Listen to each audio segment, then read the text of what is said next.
Your Honor. All rise. Season 3, Episode 19, Tuesday, January 27th, 2026. Yes, sir. All clear. You folks may be seated.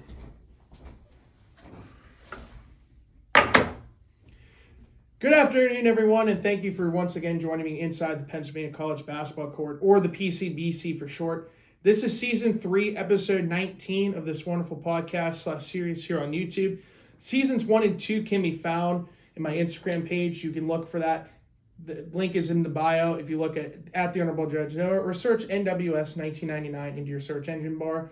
Or if you click the title of this episode, my link to my Instagram page will pop up at the bottom. All you have to do is hit that big black button with a little purple square that says Instagram. All you got to do is click that button, and it'll take you straight. Click continue, and it will take you straight to my Instagram page for the first 2 seasons of the PCBC. I'm your host, the Honorable Judge Noah, reporting live from Butler, Pennsylvania. This episode is being relocated due to the storm that just hit us. Here in Butler, we got around 16 inches at least. In the filming location, my normal location of Slippery Rock, got over 2 feet of snow. Thank you, Fern, for doing that for us. So this is probably going to be the only episode of the season that is being relocated due to the weather. But right now I'm still in Butler, hoping to be out by the end of the day today. But we'll wait and see. In today's episode, we're going to be going over our athletes of the week, which they announced yesterday, and then going through the 8 games that occurred over the past weekend on Saturday, January 24th. Then we'll go through the 9 games that are scheduled for these next couple days. 1 game occurring tonight, 4 games tomorrow, and 4 games on Thursday. 3 of the 4 games that were scheduled for today got switched to Monday, February 2nd, due to the storm effects that were still occurring in eastern Pennsylvania. So that's why that's happening. If you've enjoyed this series so far, please hit that like button, leave a comment down below, and don't forget to hit that big white subscribe button so that you don't miss out on the action for the closing month of as we're getting near the end of the 2025-2026 PSAC men's basketball season. And we're just getting ready to warm up as the men's basketball tournament will begin in approximately a month from now. So if you want to keep up with that, definitely hit that big white subscribe button. With that said, episode 19 is underway. Starting off with our athletes of the week. For week 10, these games occurred last week between games were occurring between Monday, January 19th, and Saturday, January 24th. The Western Division's Athlete of the Week goes to Christian Moore out of IUP. Finally, a Crimson Hawk gets picked for Athlete of the Week. He's a guard and senior from, of course, the Crimson Hawks of IUP. He is from Suffolk, Virginia. Moore averaged 21 points per game over the 2 games last week, both conference wins for the Crimson Hawks. He shot 15 of 27, or 56% from the field, 47% from 3, or 7 for 15, recording 6 steals, 5 of them coming in against Clarion, and tallied his first double-double of the season with a 24-point, 10-rebound performance against Edinburgh last Wednesday, January 21st. Morris has scored in double figures in all but 1 game so far this season for IUP. The Western Division's Defensive Athlete of the Week goes to Lucas Akasi out of Gannon. He's a sophomore and guard from Washington, D.C. He was a defensive disruptor for Gannon during a 2-0 week last week that included an 18-point upset against the previously ranked number 2 Damon Wildcats, snapping the Wildcats' 51-game regular season winning streak, and then proceeded to have another good performance in a 26-point win against Pitt Johnstown, which we'll talk about later on in this episode. He totaled 7 steals across the 2 contests, averaging 3.5 steals per game, while also adding 6 rebounds and 10 assists with just 1 turnover. His on-ball pressure and the ability to jump passing lanes consistently changed possessions and fueled Gannon's transition offensively in both wins. In the victory over Damon, he recorded 3 steals, 3 rebounds, and 3 assists, helping limit one of the best teams in the nation to only 61 points, its lowest total of the 2025-26 season. He followed that up with 4 steals and 7 assists at Pitt Johnstown last Saturday. For the East Division, their athlete of the week is Dave Waters out of Millersville. He's a guard and senior from Silver Spring, Maryland. He led Millersville to a 2-0 week in the PSAC East, averaging 23 points, 8.5 rebounds, and 3 steals per game. 13 of the guard's 17 rebounds were on the defensive glass. He also scored 28 points with 9 rebounds, career-high 5 steals, and 2 assists in the win over Kutztown, following that up with an 18.8 rebound and 1 steal with 1 block shot performance against Bloomsburg. Eastern Division's Defensive Athlete of the Week goes to Michael Dixon out of Shippensburg. He's a guard and redshirt junior from Dallastown, Pennsylvania. Dixon matched his career high with 5 steals in Saturday's win, leading Shippensburg to a 3rd straight win in a 20-point win over Mansfield on the road. He tallied 16 points on 7 of 12 shooting, grabbed 5 rebounds, and was one of 4 Raiders who had a game-high 3 assists. The redshirt junior recently eclipsed the 100 steal mark in his career. Also, our good friend from Shippensburg, Marcus Frank, also recorded his 100th career steal as well. So congratulations to both of them for reaching a milestone. And congratulations to all 4 athletes being selected by the PSAC over this past week. On to the games to recap. We got 8 of them. We start off with the game of the weekend, which was Penn West, California, traveling to my hometown of Slippery Rock to take on The Rock of SRU in a highly anticipated PSAC West matchup. In the first half, California outscored Slippery Rock 43-31. Second half, Slippery Rock outscored California 44-43. However, the Vulcans did win by 11 points in this matchup, California winning 86-75. The Vulcans improved to 13-5 and a PSAC best 10, tied for a PSAC best 10-1 record in conference play. Slippery Rock drops to 13-6 with a 6-5 record in conference play, yet again proving that Slippery Rock is still mediocre in PSAC conference play. Even though they always look really good on paper to start the first half of the year, they always find a way to only be 500 in the second half of the season. What a shocker there. For Penn West, California, my player of the game goes to Bryson Lucas. 36 minutes, he went 8 of 14 from the field, 0 of 4 from three-point range, 5 of 8 from the free throw line. He did have a double-double with 10 rebounds, 1 assist, 4 blocks, and 3 steals for 21 points. Jordan Buchanan in 38 minutes had 4 rebounds, 2 assists, and a steal for 17 points. Braden Reynolds in 32 minutes had 2 rebounds, 3 assists, and a steal for 14 points. Antoine Arnett, 35 minutes, had 6 rebounds, 3 assists, and a block for 12 points. In the first half, California shot 51.6% from the field, 22.2% from three-point range, and 75% from the free throw line.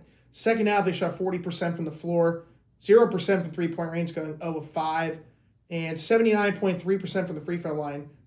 They took 29 free throw attempts in the second half, 41 overall. Overall, the Vulcans of Penn West, California shot 46.4% from the field, 14.3% from three-point range, and 78% from the free throw line. No technical fouls for California. For Slippery Rock, my player of the game easily is going to go to Kerwin Prince. He recorded a very impressive double-double for the Rock. 35 minutes, went 8 of 13 from the field, 0 of 1 from the free throw line. 16 rebounds, 3 assists, and 4 steals for 16 points. Dane Givner, in 34 minutes, had 2 rebounds, 1 assist, 1 block, and a steal for 14 points. Brady Mayo, the freshman out of Beaver, off the bench in 25 minutes, had 4 rebounds, 2 assists, and a block for 12 points. RJ Sledge, another big freshman for the Rock this year, 24 minutes, had 6 rebounds, 5 assists for 11 points. And Shake Samora in 29 minutes, 5 rebounds, and 1 block for 10 points for the Fayetteville, North Carolina native. Still no Ike Herster and still no Macy Austin. In the first half, Slippery Rock shot 37.8% from the field, 27.3% from three-point range, and 0% from the free throw line, going 0-3.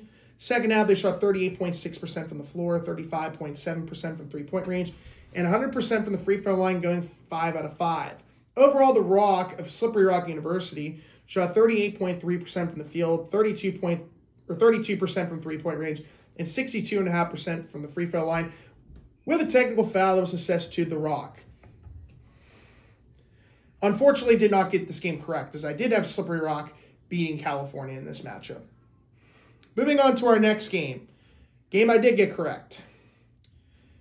And because I am in Butler, and I'm actually at my girlfriend's house right now, we're going to talk about this game. Because I remember last year we went to this game, and yeah, it didn't go well for IUP. As I said in my last episode, I don't remember if she wore a blue hoodie on Saturday. Hopefully not. But if it was the case, it was good news for IUP because they beat Clarion at Tippin this year. Let's talk about that game. IUP at Clarion. Penn West Clarion. In the first half, Clarion outscored IUP 40-29. This game looked terrible for IUP in the first half because I watched this game in its entirety. Thanks to this game being moved from 3 to 1:30. My arm is like killing me right now. In the second half, IUP outscored Clarion 44-28. The Crimson Hawks pulled a comeback win with a 73-68 win over the Golden Eagles. IUP improves to 13-3 with a 9-2 record in conference play. Clarion drops to 10-9 with a 5-6 record in conference play. For IUP, my player of the game goes to the PSAC West Athlete of the Week. That is Christian Moore. 28 minutes, went 6 of 12 from the field, 3 of 8 from three-point range, 3 of 4 from the free throw line, 4 rebounds, 3 assists, and 5 steals for 18 points. Kamani Marrero had another good performance for IUP. 37 minutes, going 7 of 10 from the field, 1 of 3 from three-point range, 1 of 2 from the free throw line, 4 rebounds, 7 assists, and a steal for 16 points. Dallas Dillard, in 36 minutes, went 3 of 13 from the field, 2 of 6 from three-point range, 6 of 8 from the free throw line, 6 rebounds, 2 assists, and a steal for 14 points. Then off the bench, for highest scorer off the bench, Tyler Grove in 19 minutes had a very good performance, going 5 of 6 from the field, 3 of 3 from three-point range, and 0 of 1 from the free throw line, 4 rebounds and 2 steals for 13 points. Back to our 2 remaining starters. Bautista Rodriguez returned to the lineup for IUP after missing the game on Wednesday against Edinburgh. In 23 minutes, going 2 of 6 from the field, 0 of 1 from three-point range, 2 of 2 from the free throw line, 4 rebounds, 1 assist for 6 points with 1 block. And Demir Brooks in 30 minutes only took 3 field goal attempts, but he did go 2 out of 3, which ain't bad. 2 rebounds, 1 assist, 1 block, and steal for 4 points. Back to our remaining bench. Ian Herring in 11 minutes went 1 of 1 from the field. He had 2 points. Luke Triggs in 10 minutes went 0 of 1 from the field, 0 of 1 from three-point range. He had 1 rebound for 0 points. And Sumford Toon recorded 4 rebounds and 1 assist and had 0 points and 0 field goal attempts in 6 minutes off the bench. In the first half, IUP shot 45.8% from the field, 33.3% from three-point range, and 80% from the free throw line. Second half shot 53.6% from the floor, 46.2% from three-point range, and 66.7% from the free throw line.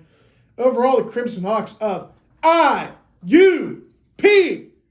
shot 50% from the field, 40.9% from three-point range, and 70.6% from the free throw line. No technical fouls to the Crimson Hawks. For Penn West Clarion, my player of the game easily goes to Jeremy Thomas II. In 25 minutes, went 9 of 11 from the field and 2 of 3 from the free throw line. He recorded a double-double with 10 rebounds, 4 assists, and a steal for 20 points. Gavin Cody, in 32 minutes, had 1 rebound, 3 assists, and 3 steals for 13 points. Apparently his name is Cody. I did not know that till now. So my apologies on that. Trey Nelson in 38 minutes had 3 rebounds, 6 assists, and a steal for 11 points. IUP did a good job of limiting Trey Nelson in this game. I thought he was going to easily go for a double-double in that one. Then Kenan Peebles off the bench in 23 minutes had 5 rebounds, 1 assist, 1 block, and 2 steals for 10 points. In the first half, Clarion shot 60.7% from the field, 40% from three-point range, and 100% from the free throw line, going 2 out of 2. Second half, they shot 30% from the floor, 25% from three-point range, and 50% from the free throw line. Overall, the Golden Eagles of Penn West Clarion shot 44.8% from the field, 31.8% from three-point range, and 56.3% from the free throw line. No technical fouls were assessed to Clarion. Did get that game correct, though. Next game. is at the Macomb Fieldhouse. Seton Hill and Edinburgh. Did not get this game correct.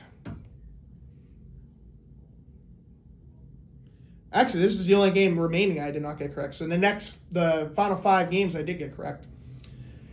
In the first half, Seton Hill outscored Edinburgh 32-30. Second half, Edinburgh outscored Seton Hill 51-40 in a rematch between the two teams that met in the first round of the PSAC tournament last year, in which Seton Hill won that matchup over Edinburgh, but not this time.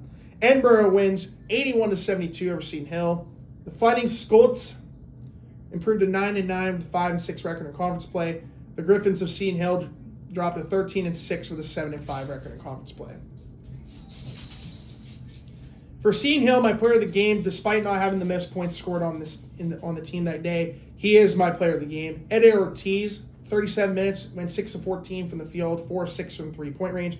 He recorded a double-double with 12 rebounds, 2 assists, and 2 steals for 16 points. Rashad Williams was Seton Hill's top scorer in this game. In 28 minutes off the bench, had 2 rebounds, 6 assists, and a steal for 17 points. And Dimitrios Skalafanides, I always have a hard time with that. That's one of the ones I'm like, Anyways, Skalafanides in 25 minutes had 6 rebounds, 1 assist, 2 steals for 11 points. In the first half, Seton Hill shot 40.6% from the field, 42.9% from three-point range, and 100% from the free throw line, going 3 out of 3. Second half shot 38.3% from the floor, 38.2% from the floor, 29.4% from three-point range, 60% from the free throw line. Overall, the Griffins of Seton Hill shot 39.4% from the field, 33.3% from three-point range, and 66.7% from the free throw line, with a technical foul that was assessed to Seton Hill's Camden Brewer. For Edinburgh, my player of the game goes to Rowan Carmichael, who IUP limited to just 6 points in the game on Wednesday. Had a very good performance this time. In all 40 minutes played, he went 9 of 17 from the field, 5 of 11 from three-point range, 7 of 8 from the free throw line, 2 rebounds, 4 assists, and 1 steal for 30 points. Makai Reynolds in 35 minutes had 4 rebounds, 5 assists, and 3 steals for 22 points. Evan Berger in 33 minutes had 7 rebounds, 3 assists, and 2 blocks for 15 points. In the first half, Edinburgh shot 41.4% from the field, 35.3% from three-point range, and 0% from the free throw line because they didn't take any free throw attempts. Second half, they shot 56% from the floor, 50% from three-point range, 84.2% from the free throw line.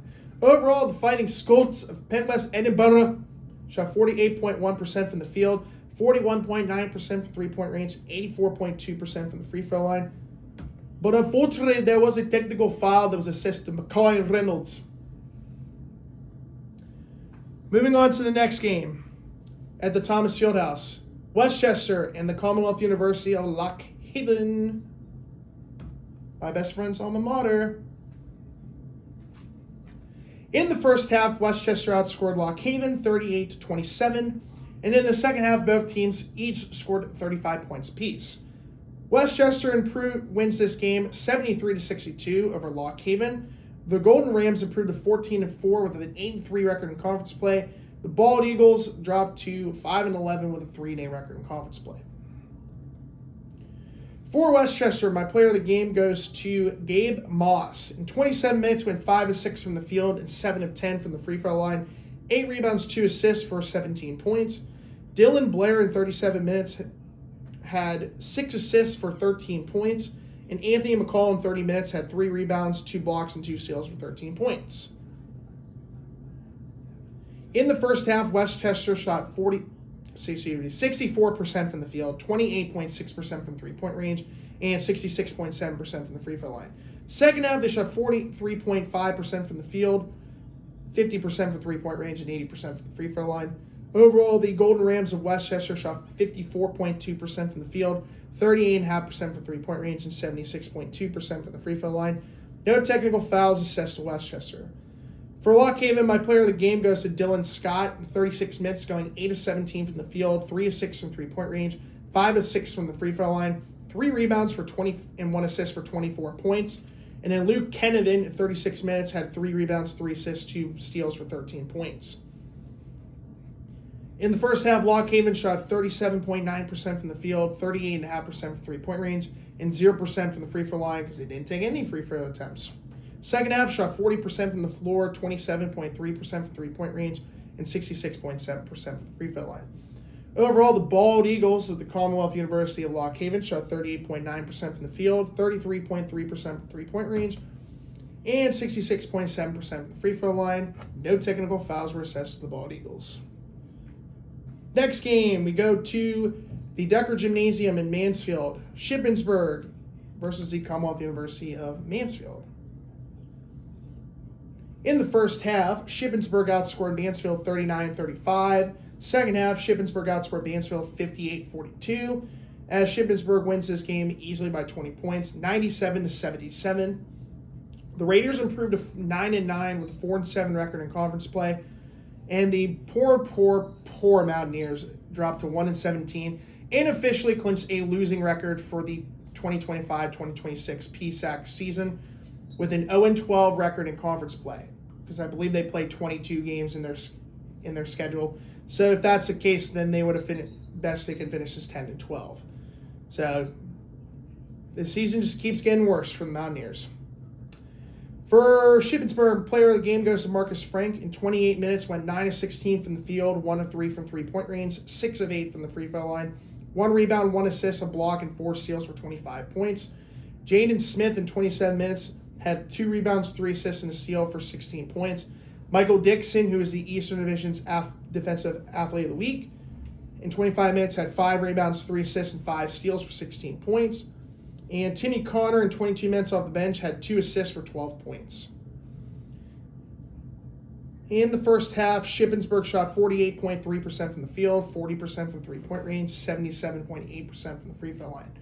Second half, shot 55.3% from the floor, 60% from three-point range, and 66.7% from the free throw line. Overall, the Raiders of Shippensburg shot 52.2% from the field, 50% from three-point range, and 70.8% from the free throw line. For Mansfield, my player of the game goes to Sterling Scott. He recorded a double-double for the Mountaineers in 33 minutes, going 8 of 11 from the field, 2 of 2 from three-point range, 7 of 8 from the free throw line, 11 rebounds, 4 assists for 25 points. Darian Berrios Rivera, in 22 minutes off the bench, had 3 rebounds for 15 points. And Jackson Henry, in 18 minutes, had 2 rebounds, 2 assists, and a block for 10 points. In the first half, Mansfield shot 50% from the field, 23.1% from three-point range, and 66.7% from the free throw line. Second half, shot 48% from the field, 45.5% from three-point range, and 92.9% from the free throw line. Overall, Mountaineers of the Commonwealth University of Mansfield shot 49.1% from the field, 33.3% from three-point range, and 88.2% from the free throw line, and no technical fouls were assessed to the Mountaineers. Along with the Raiders, they did not have any technical fouls as well. Next game, Bloomsburg and Millersville, the Pasilla Gymnasium. You could probably take a guess who was going to win this matchup, because I had called this was going to be a pretty easy win for Millersville. In the first half, Millersville outscored Bloomsburg 38-23. Second half, Millersville outscored Bloomsburg 40-30. Millersville winning by 25 points, 78-53 over Bloomsburg. The Marauders improved to 13-6 with an 8-4 record in conference play, and the poor Huskies dropped to 5-13 with a 2-10 record in conference play. For the Commonwealth University of Bloomsburg, my player of the game goes to Reese Nagal. In 37 minutes, went 6 of 9 from the field, 1 of 3 from three-point range, 0 of 2 from the free throw line, 1 rebound, 2 assists, and 2 steals for 13 points. Thaddeus Lee, off the bench in 23 minutes, had 5 rebounds, 1 steal for 12 points. And Zion Nichols in 22 minutes had 1 rebound and 1 steal for 11 points. In the first half, Bloomsburg shot 34.8% from the field, 27.3% from three-point range, and 50% from the free throw line. Second half, shot 42.9% from the floor, 22.2% from three-point range, and 66.7% from the free throw line. Overall, the Huskies of the Commonwealth University of Bloomsburg shot 39.2% from the field, 25% from three-point range, and 57.1% from the free throw line. No technical fouls assessed to the Huskies. Oh, wait. Oops. Forgot to mention Millersville. Almost forgot them. Okay, here we go. For Millersville, my player of the game goes to Siraj Ali, 33 minutes, going 5 of 8 from the field and 10 of 12 from the free throw line. 2 rebounds, 1 assist, and 2 steals for 20 points. Dave Waters in 35 minutes had 8 rebounds, 1 assist, 1 block, and a steal for 18 points. And Elazar Matthew Spratley off the bench in 24 minutes had 4 rebounds, 2 assists, and a steal for 15 points. In the first half, Millersville shot 50% from the field, 37.5% from three-point range, and 57.9% from the free throw line. Second half shot 56.5% from the floor, 50% from three-point range, and 75% from the free throw line. Overall, the Marauders of Millersville shot 53.2% from the field, 41.7% from three-point range, and 65.7% from the free throw line. No technical fouls were assessed to the Marauders.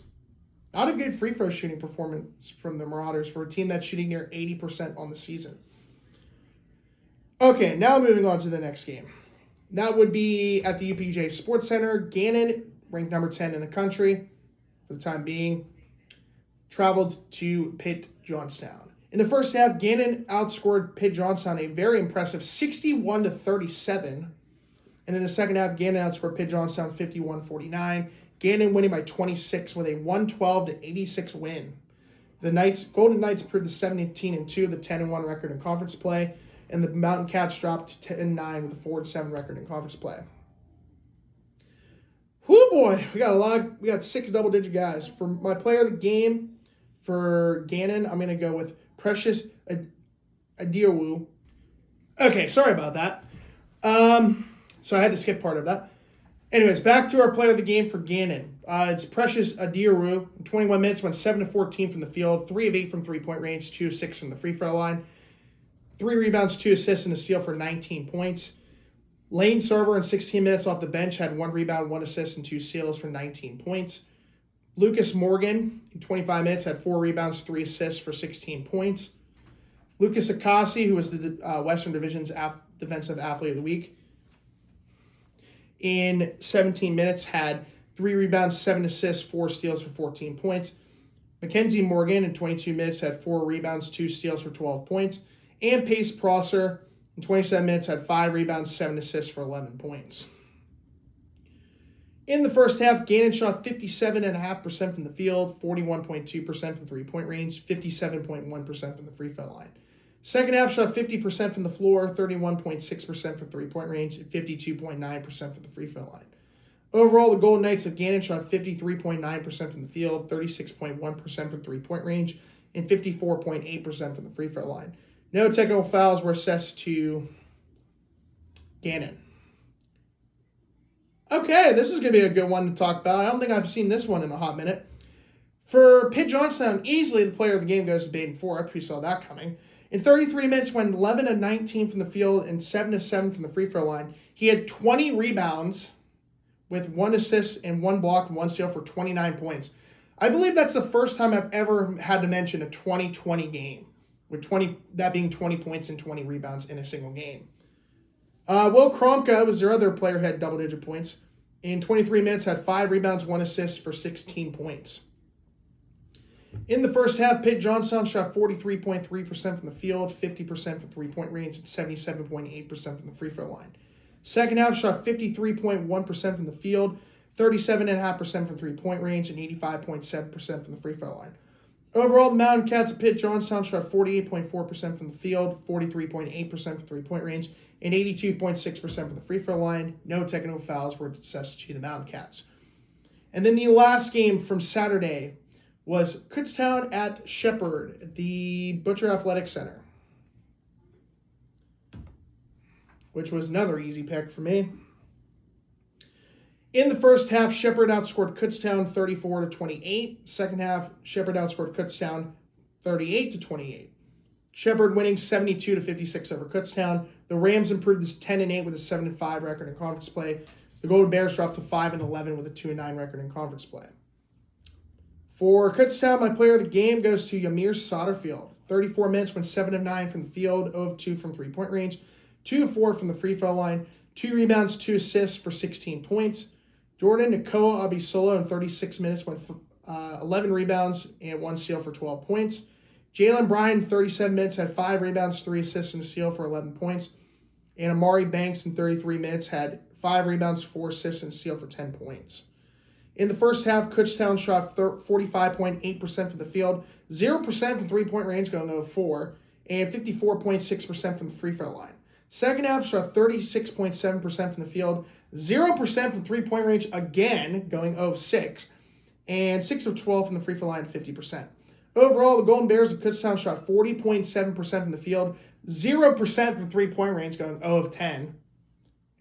There were a lot of three-point bricks in that game for Kutztown and 52.2% from the free throw line. No technical fouls were assessed to the Kutztown Golden Bears. For Shepherd, my player of the game goes to Marcus Banks in 37 minutes, going 8 of 16 from the field, 2 of 6 from three-point range, 7 of 8 from the free throw line, 6 rebounds, 3 assists, and 2 steals for 25 points. Favor Okigwe in 20 minutes had 6 rebounds, 1 block, and 1 steal for 14 points. Colby White in 37 minutes had 3 rebounds, 2 assists for 12 points. And Elaine Wardlaw off the bench in 29 minutes had 1 rebound and 1 steal for 12 points.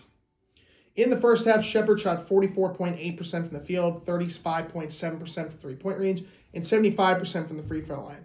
Second half, shot 48% from the floor, 25% from three-point range, and 92.4% from the free throw line. Overall, the Rams of Shepherd shot 46.3% from the field, 31.8% from three-point range, and 88.2% from the free throw line. No technical fouls assessed to Shepherd. Overall, went 6 out of 8 games. Got 6 out of 8 games correct on Saturday. Finally had a good performance. Overall for the week, went 10-4. So my record now is 155-55. So I've got 155 out of 210 games. That's a 73.8%. Not too bad. So let's take a look at our standings. In the East, first place is still Westchester, 8-3 record in conference play, 14-4 overall, and 6-game winning streak. Millersville, number 2, 8-4 record in conference play, 13-6 overall, and 2-game winning streak. Third place is East Stroudsburg, 7-4 record conference play, 13-5 overall, and a 1-game winning streak. Fourth place is Shepherd, 6-5 in conference play, 10-8 overall, and a 1-game winning streak. Fifth place is Shippensburg, 4-7 in conference play, 9-9 overall, and a 3-game winning streak. Sixth place is Lock Haven, now dropping. They're 3-8 in conference play, 7-11 overall, and a 2-game losing streak. Kutztown in 7th at 2-9 in conference play, 5-11 overall, and a 2-game losing streak. Eighth place is Bloomsburg, 2-9 in conference play, 5-13 overall, and a 1-game losing streak. And the shocker of the day, Mansfield still dead last, 0-12 record in conference play, 1-17 overall, and a 12-game losing streak. I think they would officially be out of PSAC playoff contention by the end of this week. If not, definitely next week. So we'll have to keep an eye on that. In the West, no changes to the top 4, or actually top 5.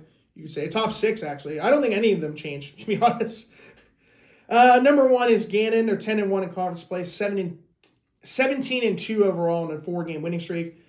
Penn West California, number 2 in the West, 10-1 record in conference play, 13-5 overall, and 2-game winning streak. IUP, number 3 at 9-2 conference play, 13-3 overall, and 2-game winning streak. Fourth place, Seton Hill, 7-3 in conference play, 13-6 overall, and a 1-game losing streak. Slippery Rock in 5th, 6-5 in conference play, 13-6 overall, and a 3-game losing streak. Clarion in 6th place still, 5-6 in conference play, 10-9 overall, and a 1-game losing streak. Edinburgh in 7th place, 4-6 record in conference play, 9-9 overall, and a 1-game winning streak. And dead last is Pitt Johnstown, 4-7 in conference play, 10-9 overall, and a 2-game losing streak. If the playoffs were today, if it was March 2nd, in the West, Gannon, California would get the top 2 seeds, first-round byes. IUP would host Clarion at the KCAC. And then Seton Hill would host Slippery Rock and McKenna. In the East, Westchester and Millersville would get the first-round byes, playing their games on March 4th, my 3-year anniversary with my significant other, believe it or not. Then East Stroudsburg would host Lock Haven at the Kohler Fieldhouse, and then Shepherd would host Shippensburg at the Butcher Athletic Center. And then Kutztown, Bloomsburg, and Mansfield would be out, and Edinburgh and Pitt Johnstown would both be out for the West. All right, on to the games for tomorrow. Or actually, one game tonight 4 games tomorrow and 4 games on Thursday. So the only game that's on the schedule for tonight is East Stroudsburg at Kutztown. Originally there were 4 games scheduled, but 3 of them got moved to next Monday, February 2nd, Groundhog Day. So East Stroudsburg comes in 13-5, traveling to the Keystone Arena to take on the Golden Bears, 5-11 record. Then on to tomorrow's games. Penn West Clarion travels up north to Erie to take on Gannon, who's currently ranked 10th. We'll wait and see where they're at in the next episode coming up on Friday for episode 20. Gannon right now 17-2. California and IUP, we'll talk about this game in a minute with where they stand in terms of record-wise. Slippery Rock travels to Macomb, about an hour north from on I-79. SRU's 13-6, Enbro 9-9. Seton Hill traveling to the UPJ Sports Center, it's not that far away, to take on Mountain Cats. Seton Hill's 13-6. Pitt Johnstown's 10-9. To the Thursday games, Westchester's 14-4, traveling to the Kohler Fieldhouse to take on East Stroudsburg. We'll find out what their record is following Tuesday's performance against Kutztown. Speaking of which, Kutztown will host Mansfield at 7:30. The 3 games on Thursday are at 7:30 Eastern, 1 game at 8 o'clock. Wednesday, all games are at 7:30, and the Tuesday game tonight is at 7:30 as well. Next, we have Kutztown hosting Mansfield. We don't know what Kutztown's record is going to be following the game against East Stroudsburg. My guess, 5-12, because they'll probably lose East Stroudsburg, but you never know. They host Mansfield, who's 1-17. Final 7:30 game from Thursday, Shepherd 10-8, traveling to the H.E. Nelson Fieldhouse, take on the Huskies. Shepherd's 10-8, Bloomsburg's 5-13. And then the 8 o'clock game, Lock Haven traveling to the Hodges Fieldhouse in Shippensburg to take on the Raiders. Lock Haven 7-11. Shippensburg is 9-9. And then we get to our game for the scouting report between Penn West California and IUP. As of right now, the record as it sits, IUP is an all-time winning percentage 656. Record is 1,528 and 798. Lombardi's win totals. This is something new I actually just added on to for this episode, and we're going to keep using it for future episodes.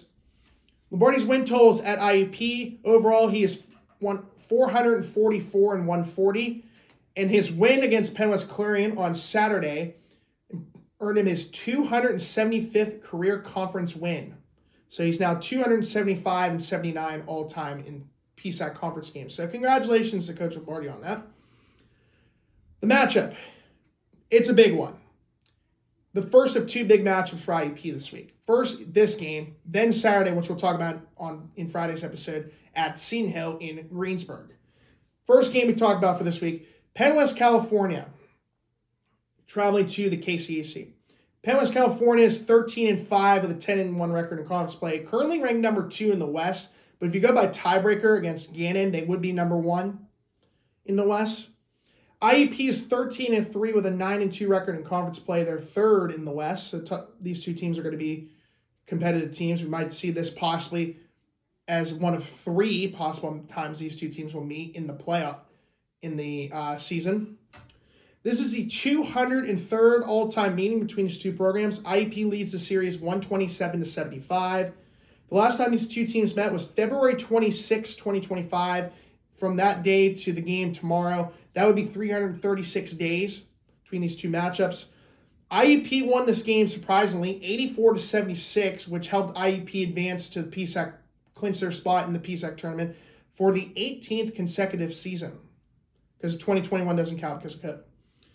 And they played at Indiana. So the game is scheduled for tomorrow, January 28th, 2026 at 7:30 Eastern at the KCAC in Indiana, the Kovalchik Convention and Athletic Complex. The travel time from the Vulcans' home court at the Convocation Center to, of course, the Crimson Hawks' home of the KCAC is 71 miles or around 114.3 kilometers, a 1 hour and 20-minute drive based on Google Maps researching. On to the 7 key elements of the Honorable Judge Noah's Fundamentals of Basketball. Points per game. The category goes to IUP. IUP is 4th in the conference at 85.1 points per game. but California is very good as well. They're tied for 8th in the conference with Pitt Johnstown at 82.1. Defensively, this is a close one. The category goes to IUP. They're number 2 in the conference in defensive points per game allowed at 72.7. The Vulcans are right near them. They're 4th in the conference at 73.3. Field goal percentage goes to Penn West California for this category. They are shooting exactly 50% from the field. That's 2nd in the conference, only behind Pitt Johnstown. IUP, though, no slouch themselves. 48.1% from the field. They're 6th in the conference, but again, the category is going to go to Cal. 3-point field goal percentage is an automatic winner for IUP because they're number 1 in the conference at 38.3%. California is 3rd to last, 15th overall in the conference.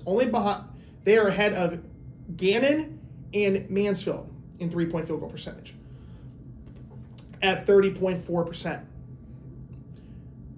Free throw percentage. IUP wins this category as well, as they are now number 2 in the conference in free throw percentage at 73.6%. California is 68.7%. That's 14th in the conference or 4th to last overall. Category win goes to IUP. Rebounding. California is 5th in the conference at 39.4 rebounds per game. IUP is in 11th at 36.3, so the category win goes to California. And then assist to turnover ratio. These two teams are very good in terms of their assist to turnover ratio. IUP is 2nd in the conference, only behind Edinboro with 1.38 assists per turnover. California is in 6th in the conference at 1.22, so the category win goes to IUP. So IUP overall, in the last episode was 7-0, and only being a 5-point matchup. IUP wins the overall statistical categories, winning 5 out of the 7 categories. But California is a good team, so this definitely, like I said, this is just it's flawed, but it's just something fun to do, and even if you're huge favorites, it still can happen. Top 3 scores for IUP. Again, no changes needed for the top 3. Leading the way, of course, Dallas Dillard, 19.5 points, 5.6 rebounds per game, shooting 45.7% from the field and 39.2% from three-point range. Second highest score is Christian Moore, 16.9 points, 3.1 rebounds per game, shooting 48.2% from the field and 41.7% from three-point range. Third highest score is Kamani Marrero, averaging 13.9 points, 2.5 rebounds per game, shooting 45.1% from the field and 37.7% from three-point range. For Penn West California, onto their top 3 scorers. Leading the way, one of the candidates, another big candidate for PSAC West Athlete of the Year. Number 1 is their top scorer for Penn West California, a 6'7" forward and redshirt sophomore from Summerdale, New Jersey, Antoine Arnett. Arnett this season is averaging 17.8 points, 5.9 rebounds per game, shooting 51.3% from the field and 30.8% from three-point range. Second highest scorer for the Vulcans is number 12, a 6'5" guard / forward and sophomore from Pensacola, Florida, Jordan Buchanan. I'm sure he would love to be back home instead of being in the freezing snow that is Western Pennsylvania right now. Buchanan is averaging 16.6 points, 4.7 rebounds per game, shooting 44.1% from the field and 38.1% from three-point range. And the third highest scoring player for the Vulcans is number 2, a 6'7" forward and redshirt junior from Clarksburg, West Virginia, Bryson Lucas, who was the 2024 PSAC West Defensive Player of the Year. He's averaging 16.1 points, 9.2 rebounds per game, shooting 50% from the field and 30.5% from three-point range. On to the 3 key elements, the 3 keys of the game. CAL. C, control their high-octane offense. So the Vulcans put up over almost 100 points against Gannon. They have a very good lineup, and I'm projecting, if this is what I'm thinking, and their starting 5 is going to be, it would be Antoine Arnett, Bryson Lucas, Jordan Buchanan, Dalman Alexander, and Braden Reynolds. Pretty good lineup compared to a lot of these teams in the PSAC this season. So they have three really good high-scoring players in Arnett, Buchanan, and Lucas. So they definitely got to figure out how to stop those three from getting easy buckets and putting points on the board. Number 2 is attack the paint versus Lucas. This is going to be a tough thing to do, but if they can find a way to get around Bryson Lucas and be able to create easy shots so that they can get past him, this should be a very good performance for IUP. Again, they're going up against a guy who just won the Defensive Player of the Year award in the PSAC West 2 years ago. So definitely going to be a challenge, but I think IUP can be capable of putting up a good performance against this Vulcans defense. And then L, let's make it 2 straight wins versus the Vulcans. Again, last year that win at home against Cal, I did not have coming. I actually picked California to beat IUP in that matchup, and IUP ended up winning. I was shocked, and that's when Marrero really put up his case as PSAC West Freshman of the Year, was in that game. So can IUP win a second straight game against the Vulcans? Because in the last couple of years, it's been pretty even in terms of the series.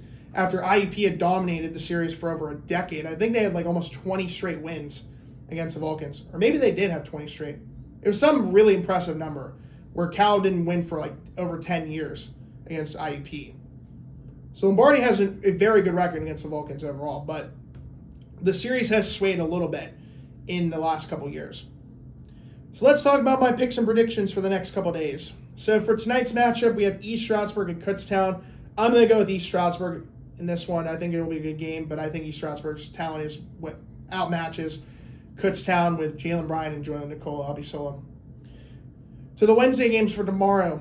Seton Hill and Pitt Johnstown. This could be a very good game, and I would not be surprised if Pitt Johnstown pulls off an upset.